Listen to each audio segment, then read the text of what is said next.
DD किसान, बदलते भारत की शान।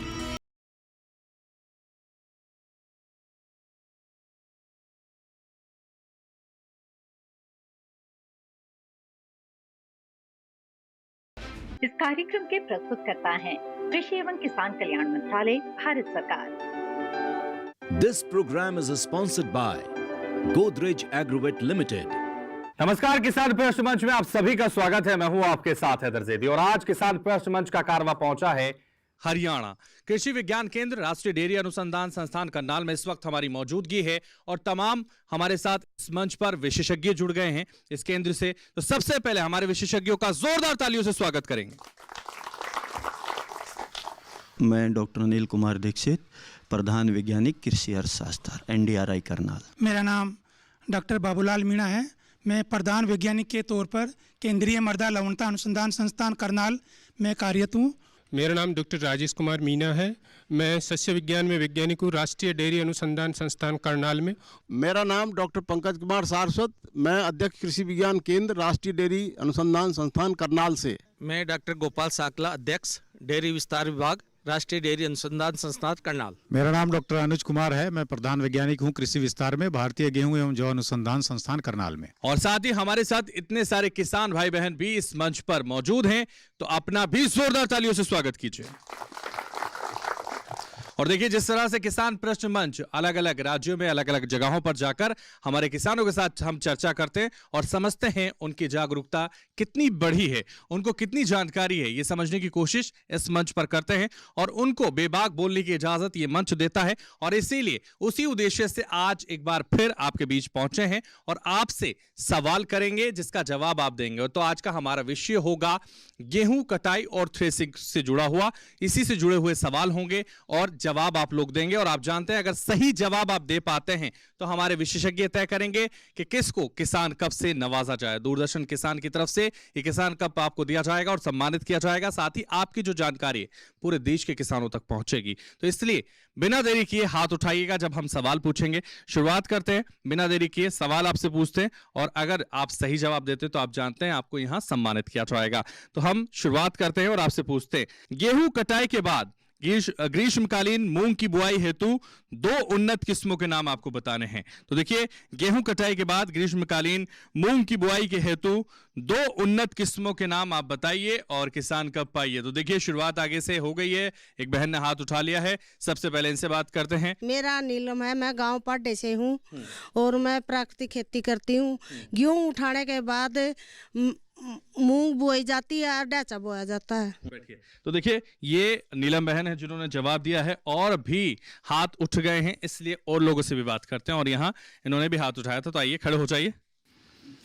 नाम बताइए जरा अपना। ऋषिपाल, गाँव मूंग है, डिस्ट्रिक्ट करनाल। मैं प्राकृतिक खेती करता हूँ 2 एकड़ में और 10 एकड़ में पेस्टिसाइड करता हूँ।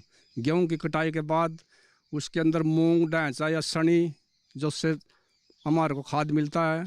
और जिस गेहूँ के बाद जो भी डांचा उसके 40 या 45 दिन के बाद उसके अंदर सड़ा देते हैं। मूंग की पकने की स्थिति में उसको तुड़ाई करने के बाद जो बाकी अवशेष बचते हैं उसको भी ज़मीन के अंदर दबा देते हैं। और जो गेहूँ का बाकी बचता भूसा बनाने के बाद वो भी ज़मीन के अंदर दबा देते हैं। किसी किस्म की कोई आग नहीं लगाते उसके अंदर। क्या नाम है आपका? ऋषिपाल, गाँव मुनक। ठीक है, बैठिए। तो देखिए, ऋषिपाल जी ने जवाब दिया, लेकिन और भी लोग हैं जो हाथ उठा रहे हैं, उनसे भी बात कर लेते हैं। इधर आ जाइए जरा, अपना नाम बताइए उधर देखकर। कुमारपुर उड़ान, किसान फार्मर। गेहूं कटाई के बाद जो किसान अपने लिए कर सकता है, उन्नत फसल के लिए डांचा बो सकता है, मक्का बो सकता है, जिससे किसानों को उन्नति और फसल बहुत ज़्यादा पैसा मिलेगा। और साथ साथ में उड़द भी बो सकता है। ठीक है, देशराज जी बैठिए।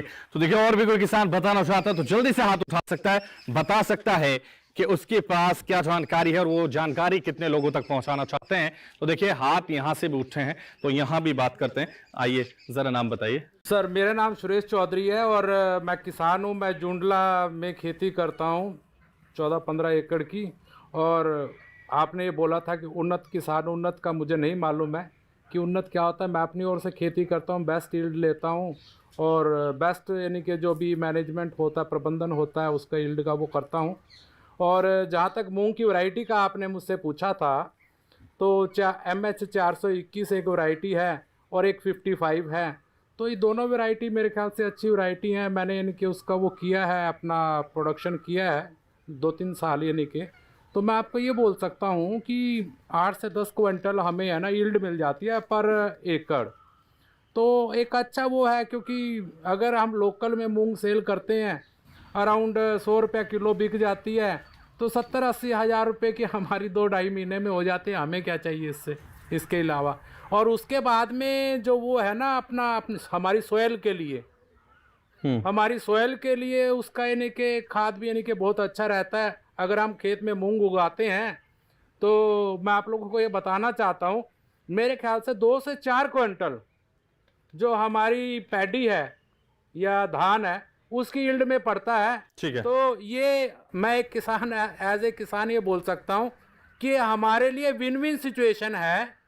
बीज हमें फ्री में मिल रहा है, हमें करना क्या है उसमें, यानी कि खाद हमें फ्री में मिल रहा है, क्योंकि उसको जैसे हम मिट्टी के अंदर सड़ाते हैं तो वो खाद में काम आ रहा है। बीज हमें फ्री मिल गया, खाद हमें फ्री मिल गया, तो हमारा खर्चा क्या है जो भी। तो वैसे 2 किस्मों के नाम आपको बताने थे, बहुत सारा जानकारी आपने दी, बहुत शुक्रिया। बैठिए, अब चलते हैं हमारे विशेषज्ञों के पास, वो बताएंगे कि किसने दिया है सही और सटीक जवाब, कौन है किसान कप का हकदार। चलते हैं हमारे विशेषज्ञों के पास। धन्यवाद किसान भाई, आपने जो इसका जवाब दिया है मैं उससे सहमत हूँ। और जो आपने बात कही उन्नत किस्म की, तो उन्नत का मतलब होता है जो समय के साथ जो लगातार अच्छी हमें को उपज देती रहे, साथ ही साथ उसमें आने वाले रोग एंड व्याधि जो आते हैं डिफरेंट पेस्ट एंड डिजीज से, वो उसमें कम से कम हो। और जो वैरायटी जो किस्म है वो रिसेंटली रिलीज हो, वो उसको हम उन्नत बोलते हैं। अब इसके जो कई सारी हमारी उन्नत किस्में हमारे अवेलेबल है, हमारे साथ कई सरकारी संस्थानों के द्वारा भी है, कई प्राइवेट संस्थानों के द्वारा भी है। तो इसमें जो आपने जवाब दिया एक MH421 है, बहुत अच्छी वैरायटी है। जैसा कि आपने बताया लगभग 8 से 10 क्विंटल इसकी यील्ड पर एकड़ हम मिल जाती है अगर हम अच्छे से इसका प्रबंध करते। साथ ही साथ एक रिसेंट वैरायटी हो रही है हमारी MH1142, जो हमारे हरियाणा एग्रीकल्चर यूनिवर्सिटी ने इजाद की है, तो वो भी लगभग इससे एट पार वैरायटी है और उसका उत्पादन भी बहुत अच्छा था। साथ ही साथ और भी कई पुरानी वैरायटियां हैं जो हम लगातार पिछले कई सालों से लेते आ रहे हैं, जैसे कि है SML 668 है और डिफरेंट SMV88 वैरायटी है। तो इस तरह की, साथ ही साथ पूसा जो हमारा संस्थान है भारतीय कृषि अनुसंधान का, तो उसके द्वारा भी कई वैरायटी इजाद की गई है, जैसे पूसा वैसा की है, पूसा विशाल है, वो वैरायटी भी हम यूज कर सकते हैं। इसी जो क्वेश्चन का आंसर हमारे सही सटीक आंसर दिया है सुरेश चौधरी जी ने, इसलिए ये जो अवार्ड जाता है वो सुरेश चौधरी जी को जाता है। धन्यवाद। जोरदार तालियां बजाइए सुरेश चौधरी जी के लिए। आइए सुरेश चौधरी, आपको दिया जाता है किसान कप क्योंकि आपने दिया है सही जवाब हमारे विशेषज्ञों के अनुसार। इधर आ जाइए।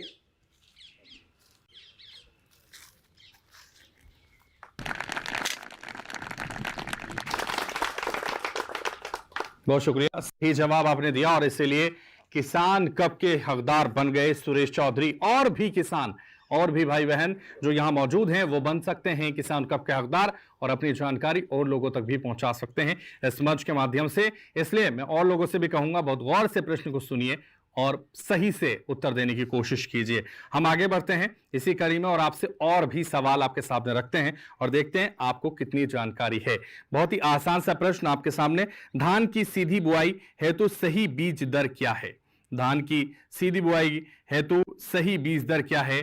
तो आपको अब बताना है कि धान की सीधी बुआई के लिए सही बीज दर क्या है, ये आपको बताना है। देखिए हाथ यहां से उठने लगे तो शुरुआत यहीं से कर लेते हैं, इनसे जान लेते हैं। आइए जरा खड़े हो जाइए। क्या नाम है आपका? सतवीर कंबोज जी। हाँ सतवीर जी बताइए। गाँव शाहपुर। हाँ जी। 5 kg जी। 5 kg क्या? सीधी बिजाई जीरी के लिए जी। सीधी बिजाई के लिए? हाँ जी। 5 kg, ठीक है। क्या नाम बताया आपने? सतवीर कंबोज जी। सतवीर, बैठिए सतवीर। और लोगों ने भी हाथ उठाया, उनसे भी पूछते हैं वो कितनी जानकारी रखते हैं, क्या क्या उनको जानकारियां हैं, ये समझते हैं उनसे। इन्होंने हाथ उठाया, आइए जरा इधर। मेरा नाम जसबीर सिंह, गांव अलावला, तहसील असंध। धान की सीधी बिजाई के लिए 8 से 10 kg पर एकड़ बुआई की जाती है। ठीक है, बैठिए। तो देखिए और भी लोग हैं जो बताना चाह रहे हैं, उनसे भी हम जानते हैं। आइए जरा खड़े हो जाइए, आप बताना चाह रहे थे। ऋषिपाल गांव मुनक है। हाँ ऋषिपाल जी बताइए। सीधी बिजाई के लिए 8 से 10 kg बीज की जरूरत पड़ती है। तो सीधी बिजाई के लिए 8 से 10 kg बीज की जरूरत पड़ती है, ये ऋषिपाल जो कह रहे हैं। और भी कोई बताना चाहता है तो जल्दी से हाथ उठा सकता है। देखिए महिला बहन यहाँ से हाथ उठा रहे हैं, इनसे बात करते हैं, खड़े हो जाइए। नाम बताइए। मेरा नाम राजवंती है, मैं राजवंती जी बताइए। गांव पांडा से बिलोंग रखती हूँ जी बताइए। ये सीधी बिजाई के लिए 7 से 10 किलो के बीच में काम चल जाता। ठीक है, बैठिए राजवंती जी। और भी देखिए हाथ उठाया था, एक हाथ यहाँ से उठ रहा था बहुत देर से, उनसे भी बात कर लेते हैं। आइए समझते हैं उनसे, खड़े हो जाइए जरा। नाम ओंकार सिंह है जी, गांव शेखपुरा से हूँ। जो रिकमेंडेड है जी वो 7 किलो है जी। 7 किलो, हाँ जी 7 किलो से कर सकते हैं हम। क्या नाम बताया? ओंकार सिंह जी। ओंकार जी बैठिए। ओंकार जी ने भी बताया। देखिए तमाम किसान लगातार बता रहे हैं, लेकिन कौन सही बता रहा है कौन गलत बता रहा है ये हमारे विशेषज्ञ आपको बताएंगे इसके बारे में सही से, और साथ ही ये भी तय करेंगे कि किसने दिया है सही जवाब, कौन है किसान कब का हकदार। चलते हैं विशेषज्ञों के पास। सर इस क्वेश्चन का जो सही आंसर है वो है 8 से 10 केजी पर एकड़, और इसका सही आंसर दिया है जसवीर जी ने। साथ ही साथ हमारे दूसरी बहन राजवंती जी, इन्होंने का भी आंसर सही है।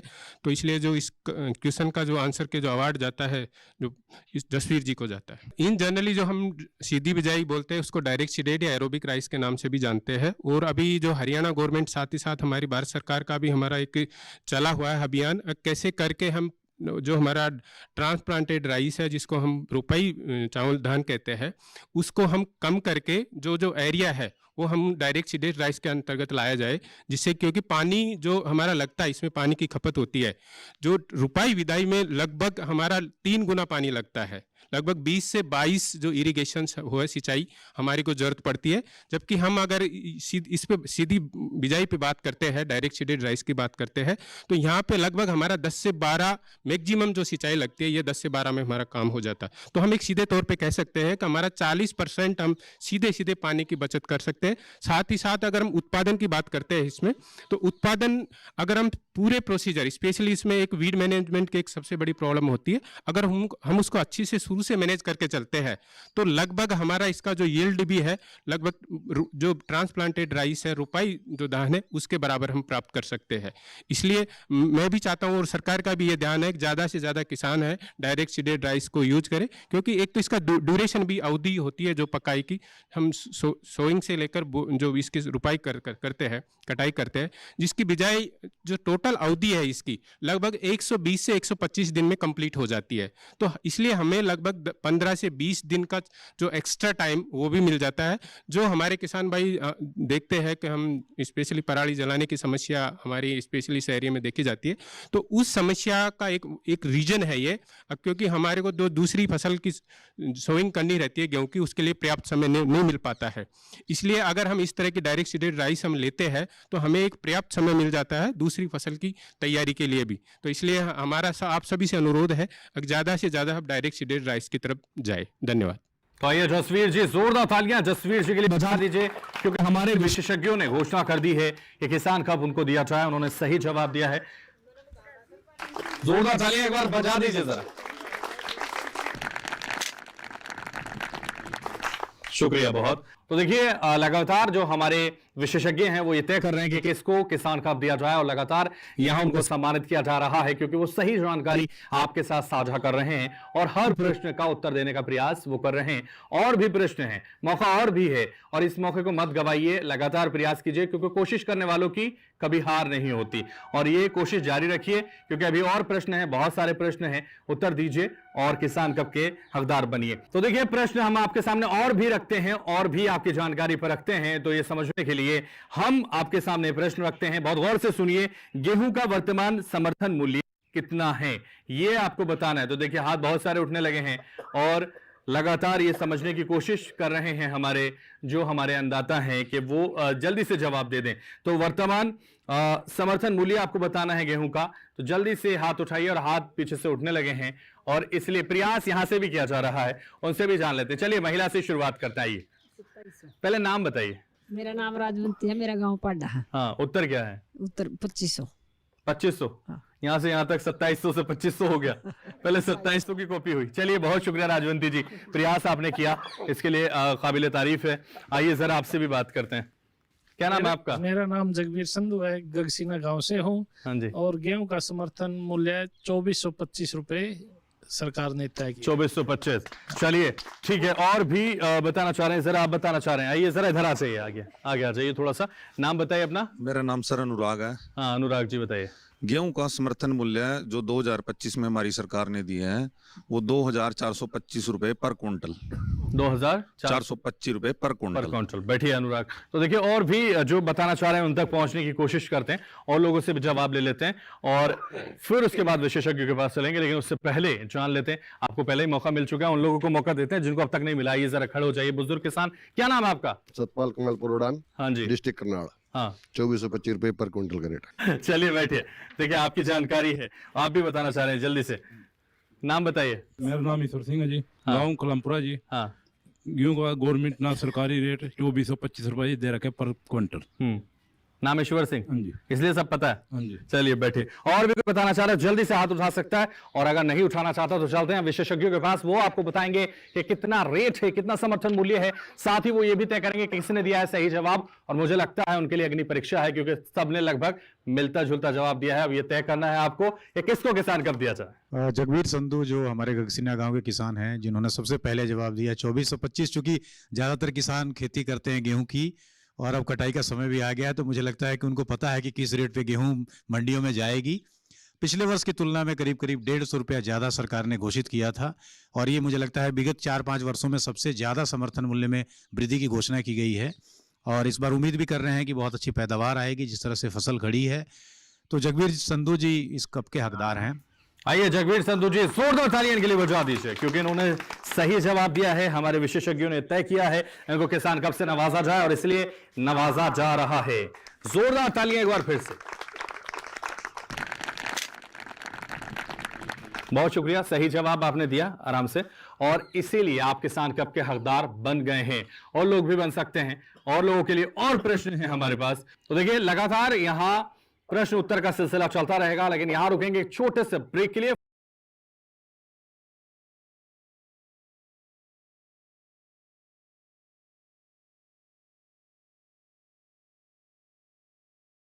Happy birthday my dear.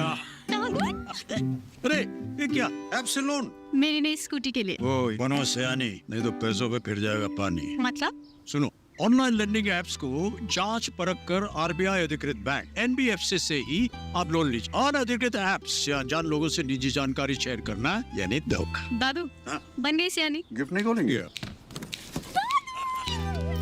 RBI कहता है इनसे सुनिए, जानकार बनिए, सतर्क रहिए।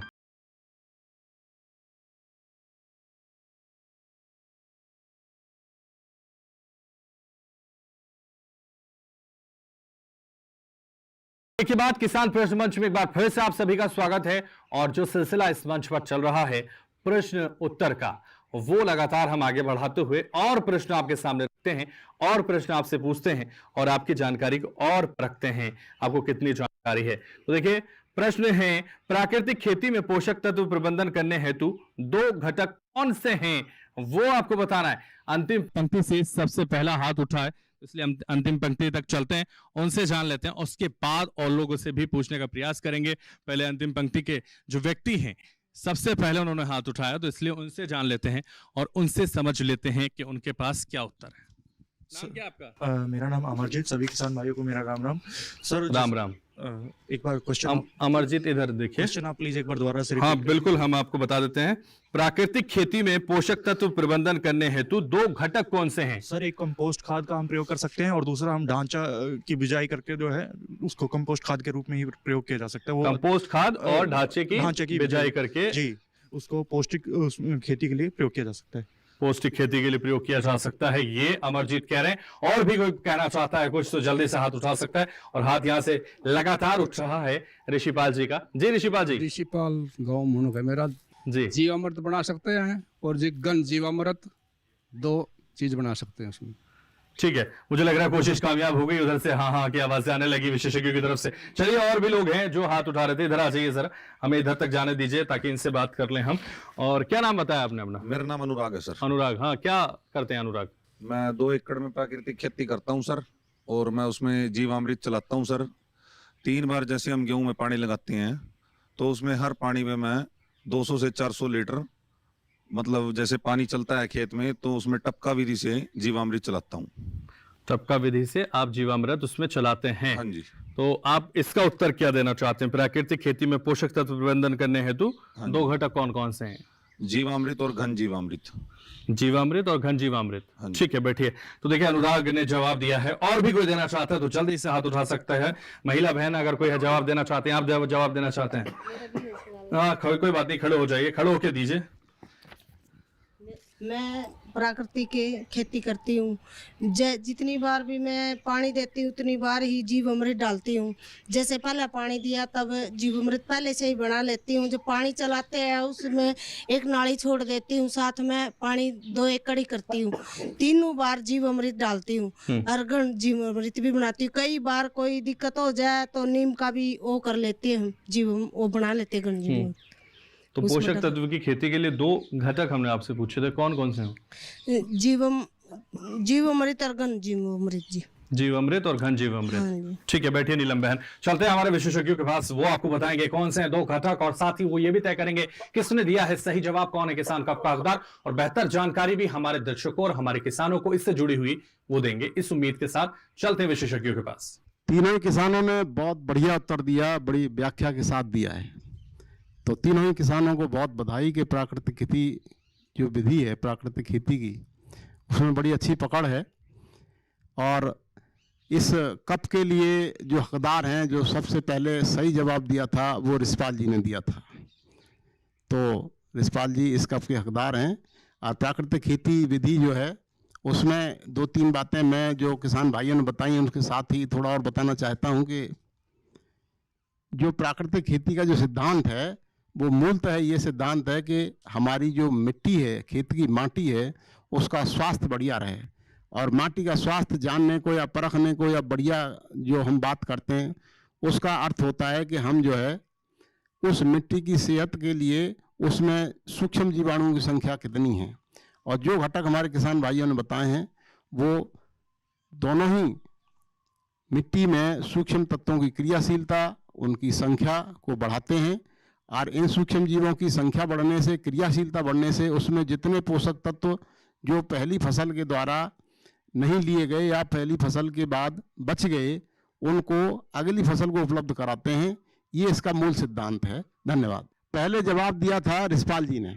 ठीक है ऋषिपाल जी, आइए जोरदार तालियां ऋषिपाल जी के लिए बजाइए, क्योंकि ऋषिपाल जी लगातार कोशिश कर रहे थे और सभी उत्तर देने का प्रयास वो कर रहे थे, लेकिन देखिए कोशिश कामयाब होती है और इनकी कोशिश कामयाब हुई है। जोरदार तालियां एक बार फिर से बजा दीजिए। बैठिए। और भी सवाल हैं हमारे पास जिनका जवाब आपको देना है और किसान कप का हकदार आपको बनना है। तो कोशिश हम लगातार कर रहे हैं कि वो सब लोग भी जवाब दें जिनका अब तक नंबर नहीं आया है किसान कप पाने का। इसलिए और सवाल उनके सामने रखते हैं और जानते हैं कि कितनी जानकारी उनको है। तो देखिए हमारा सवाल है जो हम आपसे पूछ रहे हैं कि गेहूं की 2 जलवायु अनुकूल किस्मों के नाम आपको बताने हैं। तो कौन कौन सी वो किस्में हैं जो अनुकूल हैं और जलवायु के अनुकूल होती हैं, तो ये आपको बताना है। तो जल्दी से हाथ उठाइए और बताइए। तो देखिए हाथ उठने शुरू हो गए हैं और यहां से हाथ उठ रहे हैं, तो यहां से शुरुआत करते हैं। आइए आपसे बात करते हैं। मैं आ जाता हूँ, नाम बताइए पहले अपना। सतवीर काम्बोज जी। सतवीर काम्बोज जी बताइए। हाँ जी। गेहूं जो नवंबर में हो जाती है 27, जो गन्ना कटाई के बाद बोई जाती है 28-51 जी, 2 बीज। बैठिए सतवीर। और भी लोगों ने हाथ उठाए थे तो उन तक भी हम जाएंगे। अनुराग, ये देखिए युवा किसान हैं जो लगातार कोशिश कर रहे हैं सही जवाब देने की। बताइए सर। सर एक तो वैरायटी है जी 2963, एक वैरायटी है जी 550। ये सर हम गन्ने के बाद उगाते हैं 550 और 2963 सर जैसे अपना जीरी की कटाई के बाद जी।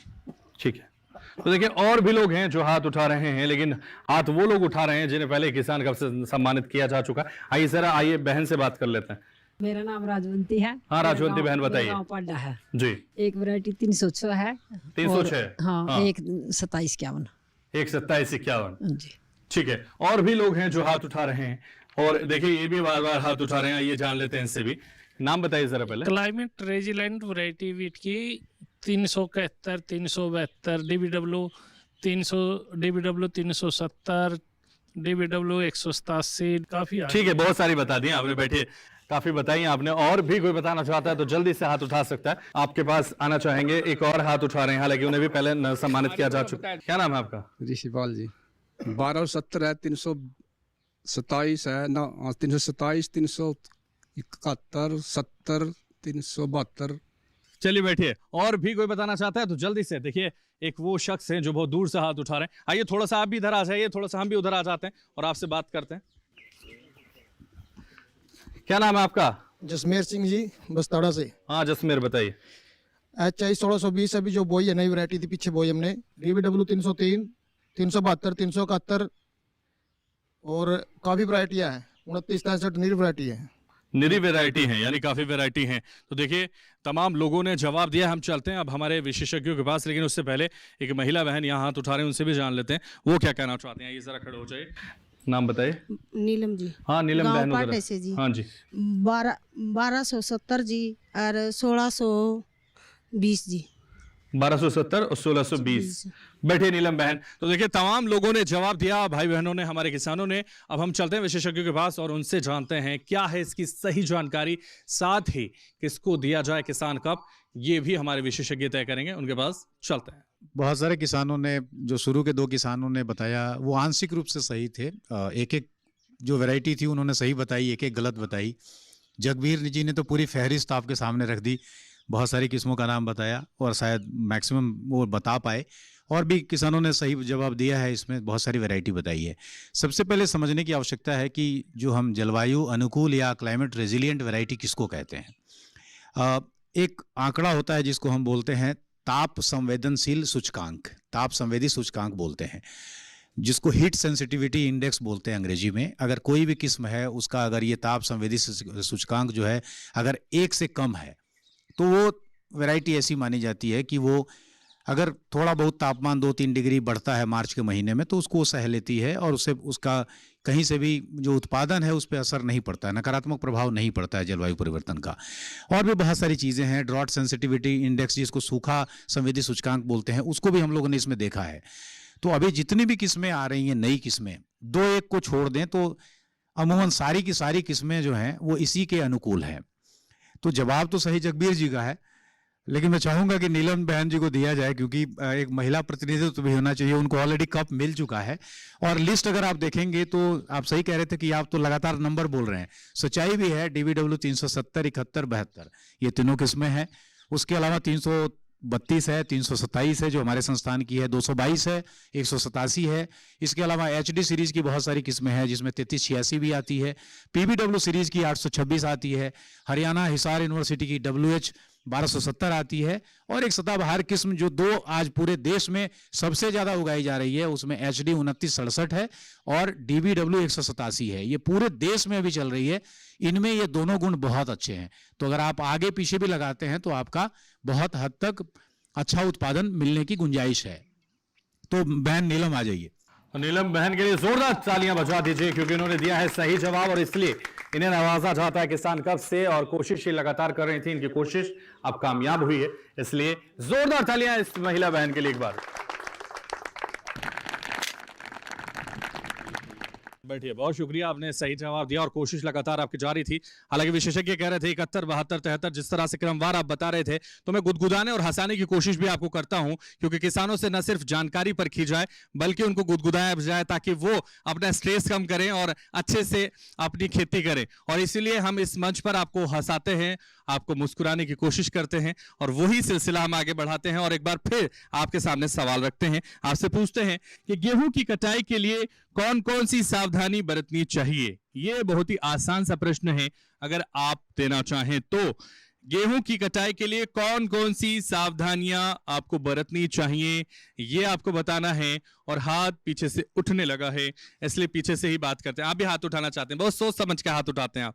आइए खड़े होइए बहन। मेरा नाम राजवंती है जी। अब तो याद हो गया हमें। हाँ जी। जी। मास्क लगाकर गेहूं काटने चाहिए सर। मास्क लगाकर गेहूं काटने चाहिए। हाँ, ताकि प्रदूषण कम। और क्या सावधानी बरतनी चाहिए? और भी ये हाथों में भी दरांती के उसका सावधानी बरत के काटने चाहिए। सावधानी बरत के काटने चाहिए। सावधानी कौन सी बरतनी चाहिए? भाई ध्यान से काटने चाहिए। बस ध्यान से काटने चाहिए। हाँ। ध्यान से तो सारे काम करते हैं आदमी, खाना भी ध्यान से ही खाना चाहिए। हाँ जी। चलिए ठीक, आइए जरा आपसे बात करते हैं। खड़े हो जाइए। सबसे ज्यादा जरूरी तो सर सतबीर कंबोज जी, गांव शाहपुर, जिला करनाल, तहसील इंद्री जी। सबसे ज्यादा सावधानी तो आग से बचनी चाहिए, क्योंकि हमारी 6 महीने की फसल है और इसी के ऊपर डिपेंड करती है जी। ठीक है, बैठिए बैठिए सतवीर जी, बैठिए। सतवीर जी लगातार कोशिश कर रहे हैं और भी देखिए युवा हैं जो कोशिश करना चाहते हैं। खड़े हो जाइए जरा। क्या नाम है आपका? यमन। सबसे पहले तो मौसम का ध्यान रखना चाहिए। हाँ। दूसरा 15-20% नमी रह जाए, जब कटाई करनी चाहिए। ज्यादा सूखड़ी भी नहीं चाहिए फसल, फिर वो गिर जाए दाना जो ज्यादा लेट कटाई करे। सही समय पर कटाई करनी चाहिए। कटाई के बाद अच्छे तक सुखा देनी चाहिए 10% नमी तक, कि अनाज सही रहा अपना। चलिए अमन बैठिए। और भी कोई और बताना चाहता है? और देखिए एक हाथ पीछे से उठा था जो लगातार उठ रहा है, सबसे पहले उठ रहा है, इसलिए उनसे भी बात कर लेते हैं। आइए जरा खड़े हो जाइए। मुझे पता है आपने हाथ उठाया था सबसे पहले।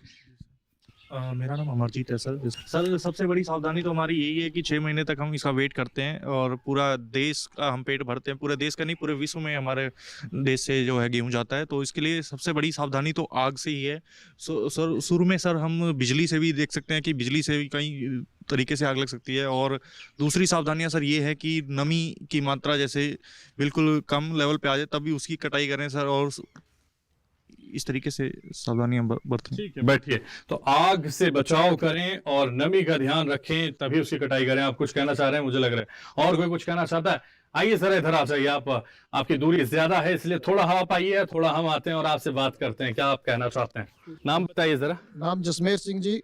हाँ जसमेर जी बताइए। सबसे पहले तो मैं मौसम का ध्यान रखना। मौसम के अनुसार मौसम अगर सही है तो गेहूं कटवाने चाहिए, और बाकी नमी देखनी चाहिए, उसमें कितने % नमी है। अगर नमी बिल्कुल थोड़ी है तो उसको हटवा देना चाहिए। ठीक है, नमी का ख्याल रखना चाहिए, मौसम का ख्याल रखना चाहिए, ये कहना चाह रहे हैं। आप भी कुछ कहना चाह रहे हैं? तो देखिए तमाम लोगों ने जवाब दिया, लेकिन अब हम चलते हैं विशेषज्ञों के पास। वो बताएंगे कि कौन कौन सी सावधानियां बरतनी चाहिए जिससे हमारे किसानों और हमारे दर्शकों को ये जानकारी मिल सके कि कैसे वो सावधानी बरतते हुए कटाई करें गेहूं की। साथ ही यहाँ जिन लोगों ने जवाब दिया है उनमें से किसका जवाब सही है, कौन है किसान कब का हकदार, ये भी हमारे विशेषज्ञ तय करेंगे। चलते हैं हमारे विशेषज्ञों के पास। गेहूं की कटाई के समय जो सावधानी की बात है वो सबसे पहले तो ये है कि प्रातःकाल आप कटाई करें सुबह के समय में, क्योंकि दिन में टेम्परेचर बढ़ने लगता है, लू लगने की संभावना रहती है। तो आप 10-11 बजे तक कटाई का काम कर लें तो अच्छा है। जो हम तय करते हैं कि कटाई किस विधि से करनी है। अगर आप हाथ से कटाई करना चाहते हैं तो निश्चित तौर पे उसमें नमी जो है 12 से 15% होना चाहिए। जब अगर आप कंबाइन से कटवाना चाहते हैं अपने गेहूं को तो आप मान करके चलिए कि 15 से 18% तक या 20% तक भी कई बार होता है नमी, उस प्रतिशत पे हम कटाई करते हैं।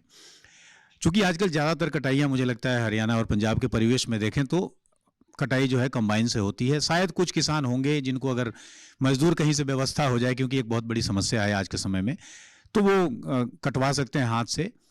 तो हमारे एक युवा साथी ने जो बहुत अच्छा जवाब दिया, वो परसेंटेज भी बताया कि कितना मॉइस्चर परसेंटेज होना चाहिए, सब कुछ होना चाहिए। और अगर आपको एलर्जी की प्रॉब्लम है तो कुछ माता बहनों ने भी बताया कि आप अगर मास्क लगा लें या आप गमछे से आप अपना मुंह ढक करके अगर कटाई करते हैं, अगर हाथ से कटाई करते हैं तो फिर आप उसमें नमी का मात्रा जो है वो 1-2 दिन सुखाने के बाद कम आ जाता है। फिर आप थ्रेसिंग करते हैं और कंबाइन में तो आपके सीधा अनाज निकल करके आ जाता है, तो उसको आप 1-2 दिन सुखा करके मंडी में बेचते हैं। लेकिन निश्चित तौर पे बहुत मायने रखता है दाने के अंदर नमी की मात्रा। अगर आपको भंडारण करना है तो उसके लिए 10 से 12% से ज़्यादा नमी नहीं होना चाहिए, नहीं तो उसमें कीड़े लगने लगते हैं। तो अगर आप बीज के लिए या खाने के लिए उस दाने को रखना है तो 1-2 दिन अवश्य उसको सुखाइए खूब अच्छे से धूप में, और फिर उसका भंडारण करिए। तो हमारे युवा किसान जिन्होंने जवाब दिया वो आ जाएं। जोरदार तालियां अमन के लिए बजा दीजिए। देखिए शर्माते शर्माते जवाब दिया और मुस्कुराते मुस्कुराते अब कप लेने आ गए।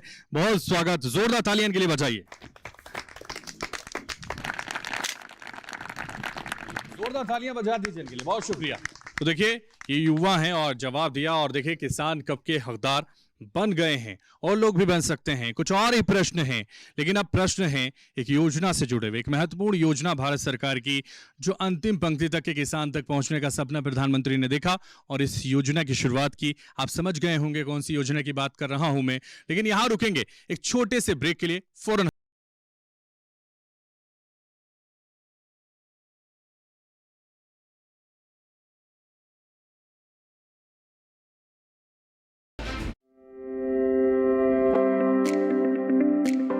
नमस्कार, हम पहुंचे हैं उत्तर प्रदेश के बिजनौर, जहां गांव हरगनपुर में हमारी मौजूदगी है। गांव के हर शख्स से बात करेंगे, समझेंगे और जानेंगे कि कितने हमारे किसान बदल रहे हैं।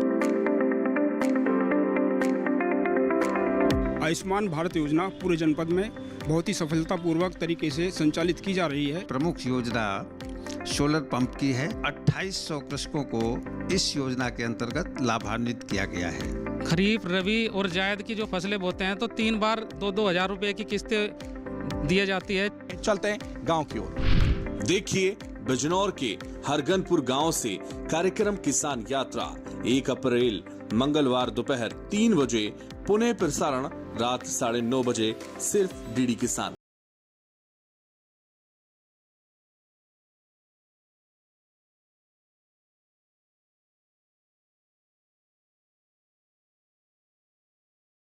किसान प्रश्न मंच में एक बार फिर से आपका स्वागत है और हम बात कर रहे थे एक योजना की, और वो योजना है प्रधानमंत्री किसान सम्मान निधि। इस योजना के बारे में आप जानते होंगे और इसका लाभ भी आप तक पहुंच रहा होगा। इस योजना के बारे में हम आपसे पूछेंगे कि प्रधानमंत्री किसान सम्मान निधि योजना से किसानों को क्या लाभ पहुंच रहा है। बहुत ही आसान सा प्रश्न है, कोशिश कीजिए कि सब लोग बताएं ताकि हम आपकी आवाज पूरे देश के किसानों तक पहुंचाएं। पूरे देश के किसान आपको जाने कि आप इस योजना से क्या फायदा उठा रहे हैं और आपकी जिंदगी में कितना बदलाव इस योजना को लेकर आया है। तो देखिए, बहुत ही आसान सा प्रश्न है, प्रधानमंत्री किसान सम्मान निधि से किसानों को क्या लाभ पहुंच रहा है। हाथ वही लोग उठा रहे हैं जिन लोगों को पहले ही सम्मान मिल चुका है। कोशिश कीजिए वो लोग भी हाथ उठाएं जिन्होंने अब तक भी प्रयास नहीं किया है। आइए जरा आपसे बात करते हैं, आप भी कोशिश लगातार कर रहे हैं। नाम बताइए पहले। सतवीर कंबोज जी। हाँ, सतवीर कंबोज जी, बताइए प्रधानमंत्री किसान सम्मान निधि योजना से क्या लाभ पहुंच रहा है आपको। किसानों को बीज बाद में बिजली बिल भरने में थोड़ी सुविधा मिल जाए जी। तो कंबोज साहब, उसमें जो है आपकी जिंदगी में कुछ बदलाव आया इस योजना से या और किसानों की जिंदगी में? जी देखो, पहले कुछ नहीं था, जो प्रधानमंत्री दे रहे हैं जिम्मेदार के हक में दे रहे जी, तो फर्क तो पड़ा है जी। अच्छा, जिंदगी बदली है लोगों की। और कुछ लोग तो ऐसे हैं जो ऋण लेते थे, साहूकारों के पास जाते थे छोटे छोटे पैसे के लिए, कम से कम उनकी जिंदगी तो बदली है जी। चलिए बैठिए।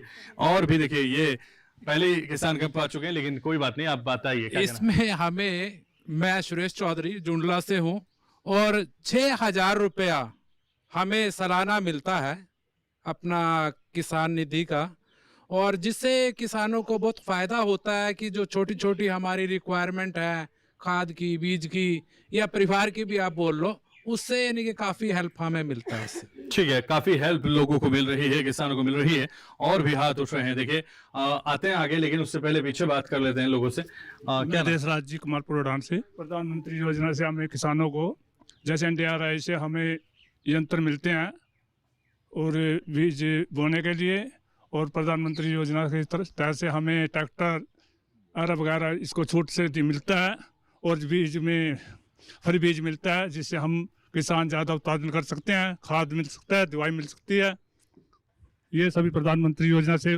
और 6,000 एकड़ हमें किस्त दी जाती है मंथ में 6 महीने की, और जिसे हम जैसे अपना छोटा मोटा अपना खाद, दवाई, और हमारे सबसे बड़ी जो प्रधानमंत्री योजना ने अपनी स्कीम चलाई है, जैसे हम अर्थी से कर्जा उठा के वो कर रहे थे, हमें पैसे मिलते हैं ना मिलते थे, उसमें हमारे खाते में डायरेक्ट पैसे आते हैं, और जिससे हमें बहुत ज्यादा फायदा हुआ है। ठीक है, बैठिए।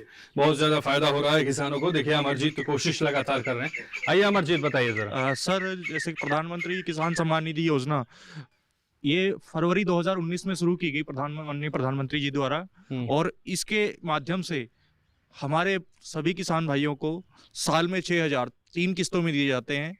और उसका ये लाभ होता है सर, हमें जैसे कि बीच में थोड़ा खाद की जरूरत, थोड़ा बीज की जरूरत, ये थोड़ी छोटी मोटी जरूरतें जो है हमारी पूरी हो जाती हैं, क्योंकि किसान लगातार ये प्रयास करता है, फसल बेच करके एक बार ही पैसा आता है उसके पास, साल में जो पैसा एकदम से नहीं रहता, आड़ती के पास नहीं दौड़ना पड़ता, तो इसलिए वो अपनी जरूरतें उस किसान सम्मान निधि की योजना से पूरे कर सकता है। ठीक है, बहुत शुक्रिया। और भी कोई बताना चाहता है तो जल्दी से बता सकता हूँ, नहीं बताना चाहता तो हम चलते हैं हमारे विशेषज्ञों के पास। आप बताना चाह रहे हैं, चलिए बताइए जरा। मेरा नाम नीलम है, मैं गांव पाडे से हूँ। जो किसान योजना के तहत 6,000 रुपये मिलते हैं सालाना, और जो यंत्र मिलते हैं उस पर सब्सिडी मिलती है। कुछ भी ले लो, बीज मिलता है वो हमें NDRI ते फ्री मिलता है। जो भी गरीब है, जो भाई बो नहीं सकते, मोल नहीं ले सकते, गरीब है, वो बेचारी यहाँ तक लेकर अपने खेत में बिजाई कर सका है।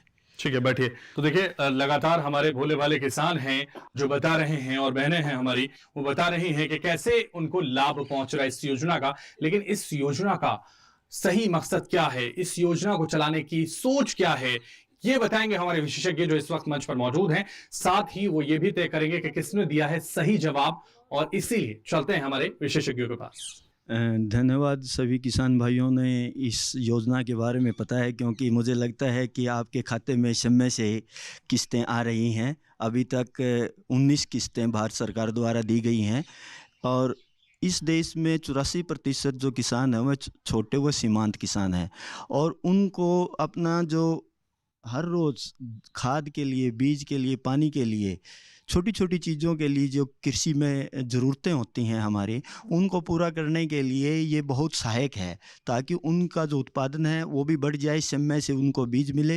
इस योजना के माध्यम से पूरे देश में जो किसानों के अंदर उत्साह आया है, ये पता लग रहा है कि हमारे जो किसानों ने इसका उत्तर दिया है। और मुझे लगता है कि जो अमरजीत ने बहुत ही सटीक जवाब दिया है, अमरजीत जी को ये किसान पर्सन मंच का अवार्ड जाता है। अमरजीत है ये, आपको दिया जाता किसान कप, और कोशिश कर रहे थे और कोशिश आपकी कामयाब हो गई है। जोरदार तालियां बजाइए जरा। बहुत शुक्रिया अमरजीत, सही जवाब आपने दिया और इसलिए किसान कप के हकदार आप बन गए हैं। हालांकि इसी से जुड़े हुए और सवाल भी हैं हमारे पास, और अब कुछ ही सवाल हैं, तो कोशिश कीजिए आप भी ये मौका ना गवाएं, यहां से किसान कप पाकर ही जाएं। और इसीलिए हम आपसे पूछते हैं, PM किसान सम्मान निधि की कौन सी किस्त अब तक आ चुकी है, ये आपको बताना है। तो कौन सी किस्त अब तक आ चुकी है, ये बहुत ही आसान सा प्रश्न है, और हाथ पीछे से उठे हैं, इसलिए शुरुआत पीछे से करते हैं। कौन सी किस्त अब तक आ चुकी है, हमारे किसान बता रहे हैं। देखिए, हाथ उठा रहे हैं, इसलिए उनके पास हम पहुंचते हैं और उन्हीं से जानते हैं कि कौन सी किस्त अब तक आ चुकी है। ये बताने के लिए सबसे पहले आपने बड़े उत्साह के साथ हाथ उठाया। नाम बताइए सर अपना। रुविंदर। हाँ जी। हाँ रुविंदर जी बताइए। 19वीं किस्त आ चुकी है जी। 19वीं किस्त आ चुकी है। हाँ जी। आपकी भी आई है 19वीं? हाँ जी। गिन रहे हैं? हाँ जी। कितना पैसा आ गया? 19 38 डबल हो गया बस? नहीं, ज्यादा हो गया। चलिए कोई बात नहीं, बैठिए। 19 आपने बताया, और भी वो लोग बताना चाह रहे हैं कि कौन सी किस्त आ गई, आप बताना चाह रहे थे। युवा किसान लग रहे हैं। नमस्कार जी, मेरा नाम संजीव कुमार है जी। संजीव कुमार जी, संजीव बताइए। 19वीं किस्त आई जी अब की बार। 19वीं किस्त आ गई? हाँ जी। आपकी आ रही है? हाँ जी। चलिए ठीक है। तो तमाम किसानों की जो किस्त है प्रधानमंत्री किसान सम्मान निधि योजना की, वो लगातार आ रही है, और इसलिए बता रहे हैं। नाम बताइए। मेरा नाम ईश्वर सिंह, गाँव कलामपुरा जी। 19वीं किस्त आ चुकी है अब। नाम बताइए। सतपाल कमालपुर उड़ान। हाँ सतपाल जी बताइए। हाँ जी, 19वीं किस्त आ चुकी है। आपको 19वीं किस्त आई है? हाँ जी आई है। डायरेक्ट अकाउंट में आ रही है? हाँ डायरेक्ट आ रही है। चलिए बैठिए। और भी कोई बताना चाहता है तो जल्दी से हाथ उठा सकता है। और ये देखिए, बहन लगातार कोशिश कर रही हैं, हालांकि पहले बता देना चाहिए था, पीछे से बता दिया लोगों ने। आप खड़े हो जाइए जल्दी। साल में 3 किस्त आती है और 19वीं आ चुकी है। साल में 3 किस्त आती हैं। तो चलते हैं हमारे विशेषज्ञों के पास, वो बताएंगे कौन सी किस्त और कितना पैसा आ चुका है। वो सारी जानकारी आपको देंगे, और कितनी किस्तें अब तक लोगों को मिल चुकी हैं, उनको कितना फायदा हुआ है, कितना उनका जीवन बदला है, और इस योजना के पीछे लगातार हम कह रहे हैं कि किस तरह की सोच जो है सरकार की है, वो भी हमारे विशेषज्ञ आपको बताएं। सभी किसान भाइयों ने इसका सही जवाब दिया है, बड़ी खुशी की बात है। अभी तक 19 किस्तें आ चुकी हैं, जिससे 38,000 रुपये सभी के खाते में डल चुके हैं, क्योंकि हर एक किस्त को 2,000 रुपये की होती है और साल में 3 बार मिलती हैं। ये इनाम जो सबसे पहले दिया है, यह इनाम रुवेंद्र जी को जाता है। ठीक है, रुवेंद्र जी आइए, सर जोरदार तालियां बजा दीजिए रुवेंद्र जी के लिए। सबसे पहले रुवेंद्र जी को यहाँ सम्मानित कर देते हैं, और उसके बाद हमारे विशेषज्ञ बताएंगे प्रधानमंत्री किसान सम्मान निधि योजना क्या है, ये हमारे दर्शकों को बताएंगे। जोरदार तालियां रुवेंद्र जी के लिए। सबसे पहले आपने बताया था, और सही भी बताया था, कि 19 किस्त आ गई हैं और 38,000 रुपए आ गए हैं। हर किस्त में 2,000 होते हैं, लेकिन आप घबरा रहे थे बताते हुए। चलिए बहुत शुक्रिया, आपने सही जवाब देने की कोशिश की और इसीलिए आपको दिया गया है किसान कप। हम चलते हैं विशेषज्ञों के पास, एक बार फिर से विशेषज्ञों से समझते हैं कि हमारे दर्शकों को वो बताएं कि इस किस्त से कितना फायदा हमारे किसानों को हो रहा है। देखिए, जो हमारे किसान हैं वो सही में जो है ना सम्मान के योग्य हैं, और इस बात को हमारे माननीय प्रधानमंत्री श्री नरेंद्र मोदी जी ने बहुत अच्छे से समझा है, और उनके सम्मान के लिए ये जो है ना योजना चलाई गई है।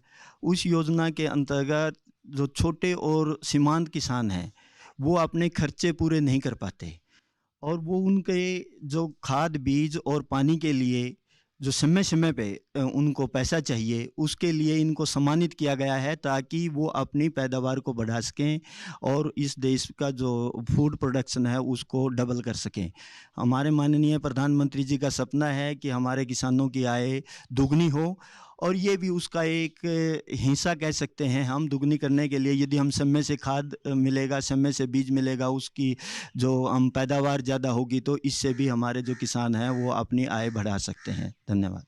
तो देखिए कैसे वो इस योजना का लाभ ले सकते हैं और कैसे अपनी ज़िंदगी बदल सकते हैं। साथ ही वो साहूकारों के पास ना जाएं, वो ऋण ना लें, वो तमाम छोटी छोटी चीज़ों के लिए इस पैसे का इस्तेमाल कर सकें, उपयोग कर सकें। इसलिए इस योजना को सरकार द्वारा चलाया जा रहा है और आपके सीधे अकाउंट में इसको पहुंचाया जा रहा है, और ये कहीं ना कहीं आपकी ज़िंदगी बदलने में एक अहम भूमिका निभा रही है। इसी से जुड़ा हुआ इसी मंच पर एक अंतिम सवाल, इस मंच पर यह अंतिम सवाल है। कोशिश कीजिए कि सब प्रयास करें इसका जवाब देने की और किसान कप पाने की। तो देखिए इसी से जुड़ा हुआ सवाल है, प्रधानमंत्री किसान सम्मान निधि योजना की शुरुआत कब हुई है ये आपको बताना है। तो जल्दी से हाथ उठाइए और बताइए योजना की शुरुआत कब हुई है।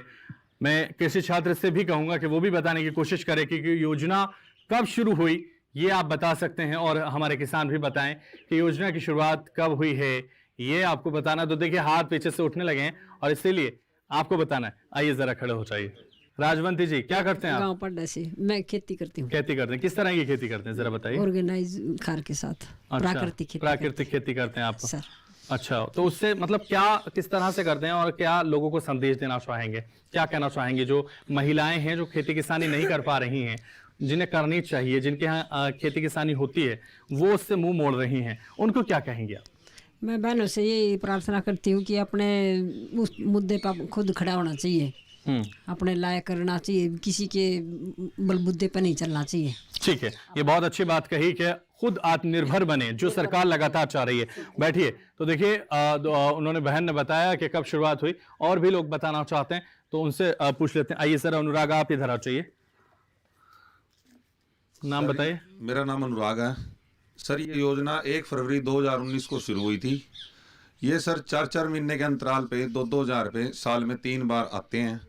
इसका मुख्य उद्देश्य है जी, जो हमारा छोटा किसान है जिसके मतलब खर्चे पूरे नहीं होते जी, या जिसके पास बीज खरीदने के पैसे नहीं है। ठीक है, ये तो हमने भी बता दिया। ठीक है, बैठिए। तो 2019 से इसकी शुरुआत हुई, और भी लोग हैं जो बताना चाहते हैं और समझाना चाहते हैं, इसलिए उनसे समझते हैं। आइए जरा इधर से बात करते हैं, पहले उन्हें एक मौका देते हैं। उधर से हाथ उठा रहे हैं वो, इसलिए वहां हम चलते हैं और उनसे जान लेते हैं। उनको अब तक किसान कप नहीं मिला है, इसलिए उनसे कोशिश करते हैं। आइए जरा इधर आ जाइए, नाम बताइए। सर जसमेर सिंह नाम है मेरा, और ये योजना 2019 में चलाई गई थी। 2019 में इसकी शुरुआत हुई, जसमेर भी कह रहे हैं, और भी लोगों ने कहा। और कोई कहना चाहता है और कोई बताना चाहता है तो जल्दी से हाथ उठा सकता है और समझा सकता है, और अगर नहीं समझाना चाहता तो चलते हैं हमारे विशेषज्ञों के पास, वो समझाएंगे कि इस योजना की शुरुआत कब हुई, कैसे हुई और क्या सोचकर हुई। ये सब हमारे दर्शकों को वो बताएंगे। चलते हैं उनके पास, और साथ ही किसको दिया जाए किसान कप ये भी वो तय करेंगे। ये योजना फरवरी 2019 को शुरू हुई थी, और ये विश्व की एक महत्वपूर्ण योजना थी जो हमारे प्रधानमंत्री ने शुरू की, डायरेक्ट बेनिफिट ट्रांसफर। और पहली बार ऐसा हुआ था कि सभी किसानों के खाते में सीधे पैसे जाए, और उससे जो हमारा जो है छोटा किसान है, सीमांत किसान है, वो अपना जैसे बताया कि एग्रीकल्चर इनपुट्स के लिए वो खरीद सके। और राजवंती जो बहन है उन्होंने सही आंसर बताया, और वैसे सभी किसान भाइयों ने दिया, तो मैं ये कब की हकदार राजवंती बहन। तो राजवंती बहन ने, देखिए यहाँ कोशिश करने वालों की हार नहीं होती, आपने भी ये दिखा दिया। कोशिश आप लगातार करते रहे और आपकी कोशिश कामयाब हुई है, इसलिए आपको दिया जाता है किसान कप। जोरदार तालियां और संदेश भी आपने अच्छा दिया, आत्मनिर्भर बनना चाहिए बहनों को और खुद अपना काम करना चाहिए, और जो खेती किसानी से मुंह मोड़ रहे हैं उन्हें खेती किसानी में आगे बढ़ना चाहिए। जोरदार तालियां एक बार फिर से बजा दीजिए इनके लिए। बहुत शुक्रिया, बैठिए आप। तो देखिए, इस मंच पर सवालों का जो सिलसिला था वो यहां खत्म हो चुका है, लेकिन हम अपने विशेषज्ञों से कहेंगे कि वो जल्दी जल्दी 30-30 सेकंड में अपना अपना छोटा सा संदेश हमारे दर्शकों, हमारे किसानों को दीजिए। कृषि विज्ञान केंद्र राष्ट्रीय डेयरी अनुसंधान संस्थान में पधारे सभी किसान भाई बहन, महिला किसान, सभी लोग एकदम बहुत अच्छा उम्दा प्रदर्शन किए। बड़ी अच्छी आपकी जानकारी, आपको बहुत बहुत बधाइयाँ, और ये सिलसिला आगे चलता रहे। हमारी सरकार की योजनाएं, इस मंच के माध्यम से मैं सभी किसान भाई बहनों से एक ही निवेदन करना चाहता हूँ, जैसे कि आज ये कार्यक्रम कृषि विज्ञान केंद्र करनाल में हो रहा है, राष्ट्रीय डेयरी अनुसंधान संस्थान के परिसर में, ऐसे सभी किसान भाई बहन अपने अपने जो नज़दीकी क्षेत्र में जो कृषि विज्ञान केंद्र है उसमें जुड़ें और सरकार की जितनी योजनाएं हैं उन सब की जानकारी रखें, उन सब से लाभान्वित हों। साथ ही जो जलवायु परिवर्तन के दौर में जो खेती किसानी में नई तकनीकें आ रही हैं, नवोन्मेषण हो रहे हैं, उन सब को भी अपनाएं, जिससे टिकाऊ उत्पादन हो, अपनी खेती में फायदा हो। यही मेरा सबको संदेश है। नमस्कार। ठीक है, जोरदार तालियां बजाइए। मेरा सभी किसान भाइयों से ये निवेदन है कि वो सबसे पहले चाहे कोई भी आप फसल लगाएं, लेकिन उन्नत बीज जरूर खरीदें।